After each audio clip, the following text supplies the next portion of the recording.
میرے دوستو، اپنے وجود کو ہمیشہ دوسروں کے لیے زحمت نہ بناؤ بلکہ رحمت بناؤ۔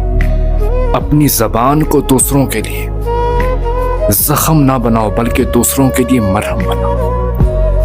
آج کل زبان کے جو الفاظ ہیں یہ ایسے انسان کے جسم کے اوپر زخم لگاتے ہیں کہ انسان آخری سانس تک بھول نہیں پاتا۔ اپنی زبان کو دوسروں کے لیے پھول بنائیے، کانٹا نہ بنائیے۔ اپنی زبان کو دوسروں کے لیے خوشبو بناؤ، رحمت بناؤ۔ ابو جہل جس نے بے انتہا تکلیفیں دی حضور کو، بے انتہا تکلیفیں۔ حضور نے کہا فرعون بھی بڑا ظالم تھا، لیکن میرا فرعون ابو جہل یہ اس سے بھی ظالم، اس نے بڑی تکلیفیں دی۔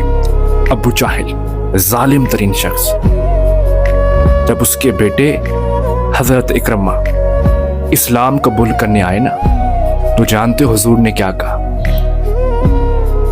کہ ابو جہل کا بیٹا آ رہا اسلام قبول کرنے، خبردار اس کے سامنے کوئی بھی اس کے باپ کو برا بھلا نہ کہے، کوئی ایسا لفظ نہ استعمال کرے کہیں اسے تکلیف نہ ہو۔ اللہ، یہ ہے پیغام مصطفیٰ۔ کوئی بھی اس کے سامنے اس کے باپ کو برا بھلا نہ کہے، کہیں اسے تکلیف نہ ہو، تکلیف محسوس نہ کرے۔ یہ ہے اخلاقیات، یہ ہے اخلاقیات۔ اپنے وجود کو دوسروں کے لیے رحمت بناؤ، زحمت نہ۔